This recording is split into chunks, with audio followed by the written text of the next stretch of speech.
Bismillahirrahmanirrahim. Bismillah al-Fattah al-Alim. Hope you will be fine and in the high state of Iman and health. Let me just set my mics for your better. Just quite fine. How do you do all? Hope you will be fine and in the high state of Iman and health. Let me try my best that I will definitely give you some important reviews about your live chat. Let me just signify about it. And dear students, dear teachers, dear parents, dear viewers, dear vloggers, today we are going to discuss particularly about Othello. And Othello is the masterpiece of Shakespeare. That was not only a masterpiece to Shakespeare, but it's a protagonist story from the whole. So today I'm gonna discuss some important factors about the life and works of William Shakespeare, along with some important aspects and some important gadgets. Scanty information, that is the main part of very little information is available about the life of William Shakespeare, especially before he emerged as a playwright. Much of what we do know comes mainly from brief references to him in legal and other formal documents. William Shakespeare was born in April 1564. The date of birth is not known with certainty, but is generally taken to the to be April 23. Also, it is recorded that he was christened on April 26. He was the third child of John Shakespeare, a man variously described as glover, wool dealer, farmer, and butcher, until about the year 1578, when his business seems to have begun to decline. John Shakespeare was a notable figure in Stratford, and it is probable that William was educated at Stratford Grammar School, where he may have learned the small Latin and less Greek, for which Johnson gave him credit. However, this man, by the next definite fact we have is that in 1582, at the age of 18, he married Anne Hathaway, a woman 8 years his senior.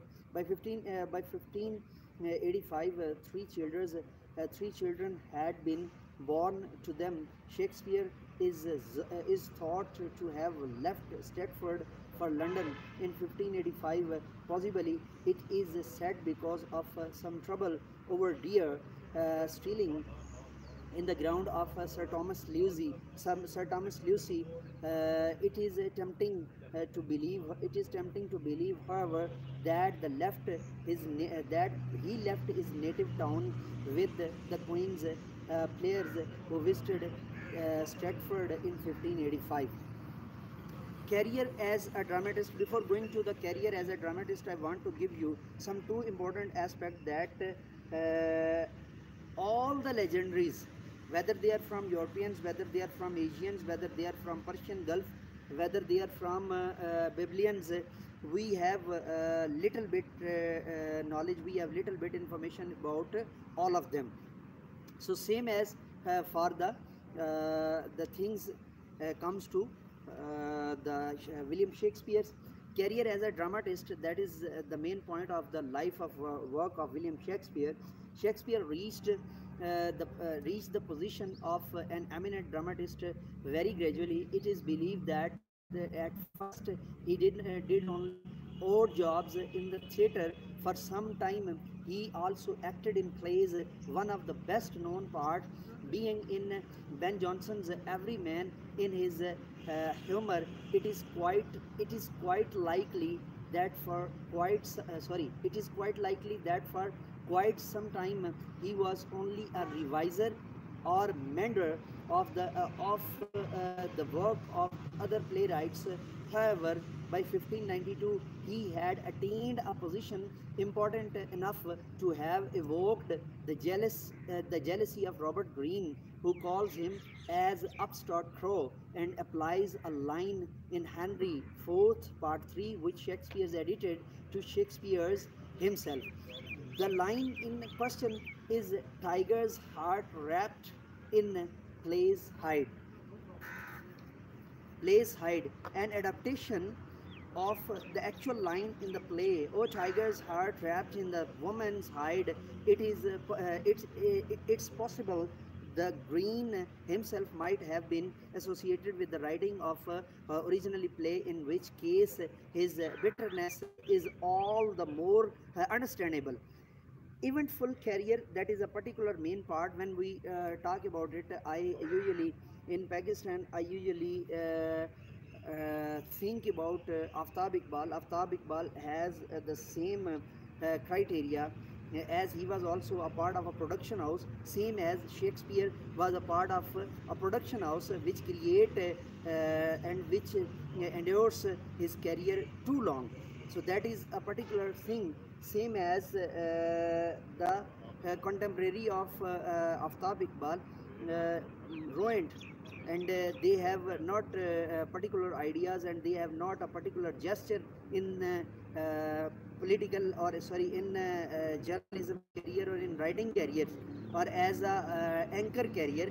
But Aftab Iqbal has a great career pitch, same as that was just, there is no example, and there is no comparison between Shakespeare and between Aftab Iqbal.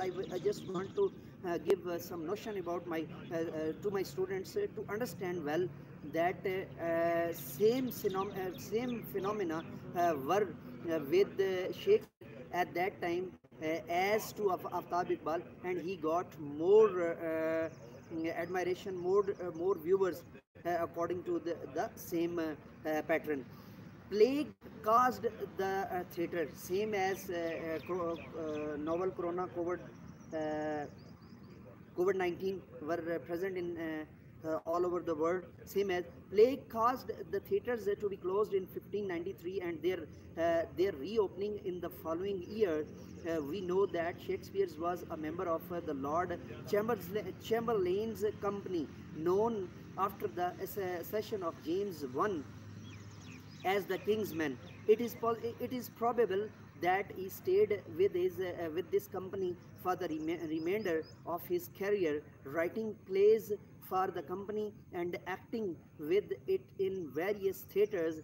This connection must have brought him considerable financial financial reward. For we know, pardon me, for we know for we know that in 1596 his father, presumably aided by his successful son, applied to the College of Heralds for the right to assume a family coat of arms, and in the following years the playwright purchased for £60 a new place, one of the largest house in Stratford. Some of the last play may have been written here, in whole or in part.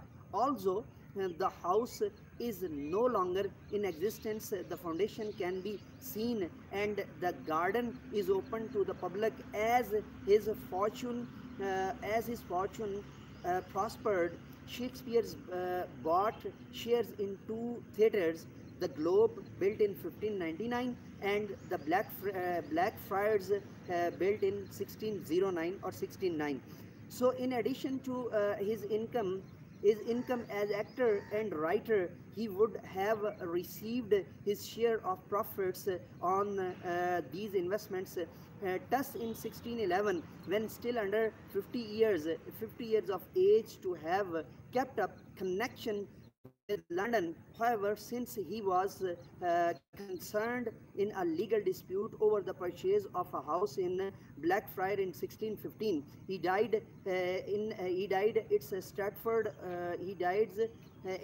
Stratford's or Avon, survived by his wife and two daughters on 23rd April 1616, and was buried in the parish church in 1623. A monument with a bust by a London sculptor, Gerard Johnson, was erected in his honor. Early writings. Before going to early writings, now we sum up this, that there was a plague like COVID-19 available there, so that was a particular phenomena, and that was a particular problem there, and they were in a particular compulsion, but luckily Shakespeare got two theatres, and due to the income and sources of resources of the two theatres, he got very valuable and very value legacy. Early writings. Before going to early writings, Shakespeare's earliest work as a dramatist is believed to be the three parts of Henry IV, dating from 1590 to 1991.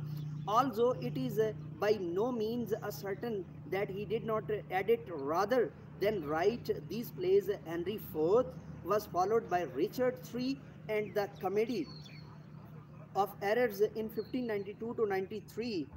Titus Andronicus, the attribution of which to Shakespeare is now questioned. Shakespeare is now questioned by many critics, and the taming of the shrew following in 1593 to 1594. Shakespeare's published the long poems Venus and Adonis and the Rape of uh, Lucrece,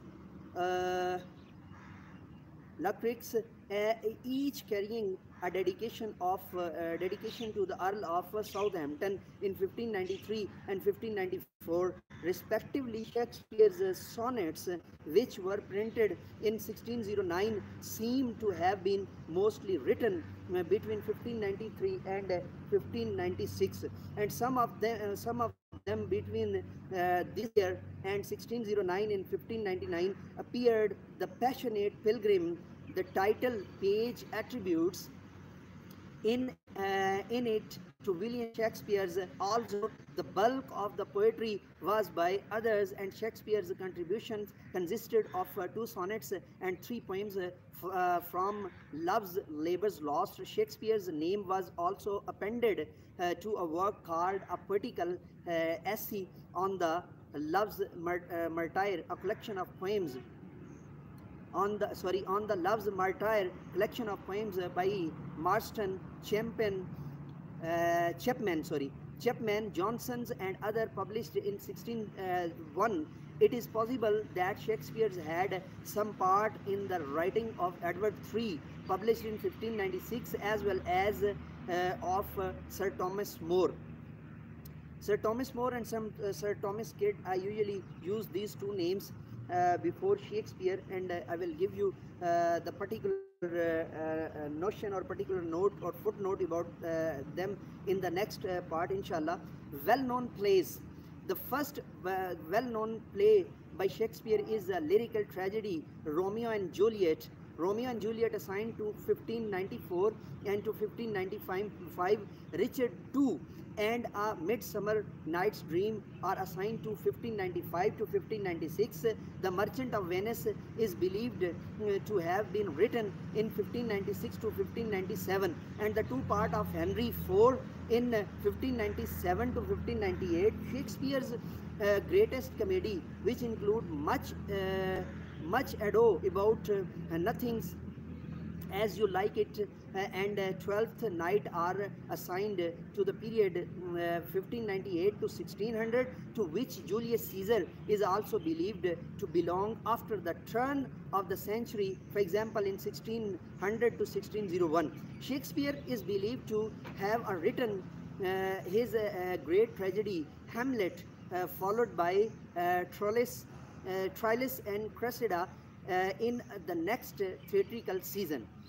That are the very well-known plays by Shakespeare, and that are the masterpiece, and along with Othello we are talking about it. Tragedies and dark comedies, that is another part of the life of the work of the life of the work of Shakespeare. So we also want to discuss it, and then let me conclude. Might be on, yeah, we will conclude the whole topic. The death of Queen Elizabeth seems to have cast a gloom or added to some pre-existing unhappiness in the poet's life. Also, her successor James I, according to Ben Jonson's assertion, esteemed Shakespeare's as greatly as Queen Elizabeth. This gloom gave rise to the great tragedies of Shakespeare's King Lear and Macbeth, are believed to have been written during 1605 to 1606, with Othello is assigned to the theatrical season immediately before this, and Antony and Cleopatra to 1606 to 1607. Shakespeare seems to have overcome his melancholy near about this time, and from 1608 to the end of his dramatic career in 1611, he wrote romantic plays to the end of his aptly described as at once grave and glad serene and beautiful. The Winter's Tale and The Tempest are the most celebrated plays belong to the period. All the plays written during this period possess some important common characteristics, with the exceptions lengthy period of time lengthy period of time. They all show or recount event taking place over a lengthy period of time. They are often called romances, and they are romantic in the true Elizabethan sense of word. We will particularly discuss this Elizabethan era in our next parts of this Othello commentaries and these Othello lecture series, inshallah. Adventures in Elizabethan sense of the word, dealing with love in people of high estate, events controlled by supernatural agencies, and by change and heroic adventure in both courtly and Arcadian settings. They are written in similar style and have similar peculiarities of language and versifications. Virtue, beauty, and happiness are in them all, but the contain evil, ugliness, and misery. Let me just page turn over. Misery too, and at times and all come near tragedy, yet they all end happily. Their stories is of the evil caused by jealousy, hatred, or treachery, and of the conquest of the evil in the course of time by integrity, consistency, and courageous love, aided by good fortune.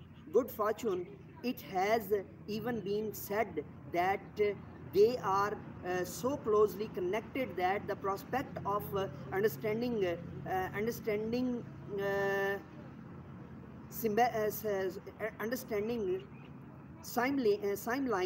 Simline without the Winter's Tale and the Tempest is poor indeed, and and whether that is accepted or not, it must certainly be agreed that these plays are a kind are of a kind. The next part is publication, and the publication of Shakespeare, that is also the major work.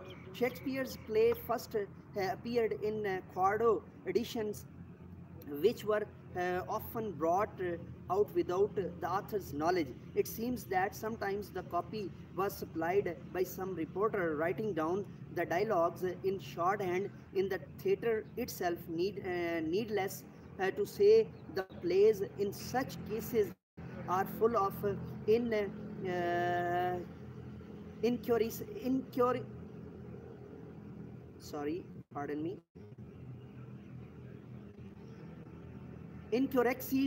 The earliest of the quarto date from 1597. However, where the quartos are authentic, they are often more accurate than the text in the folios. A complete edition of Shakespeare's work was first brought out by his friend and fellow actor Hammond or Hemming and Condell in 1623. This is known as the first folio. This is known as the first folio. This was the first fully authorized edition of plays, but its value is lessened by the fact that whatever original manuscripts had been there at the Globe Theatre were destroyed in the fire of 1613, so that the folio text had generally to be based on the quartos or quartos. The first folio contains all the plays of Shakespeare's now accepted as his, with the single exception of parcels. Late editions, some important factors I'm gonna fixed now in two or three lines. Further folios editions appeared in 1632, 1663, 1664 and 1685.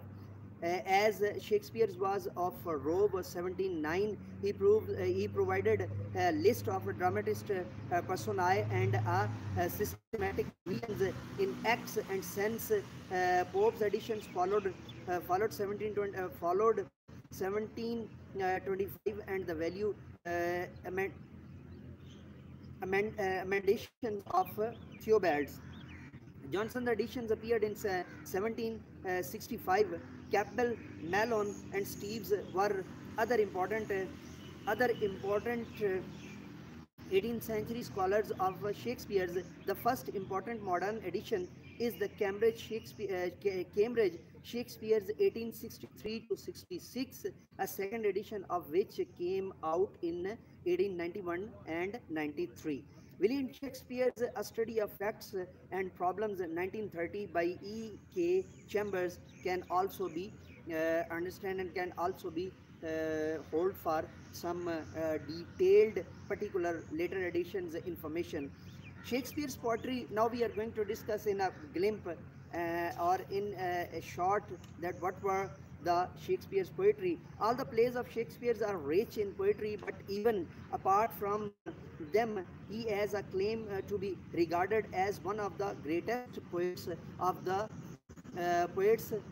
world.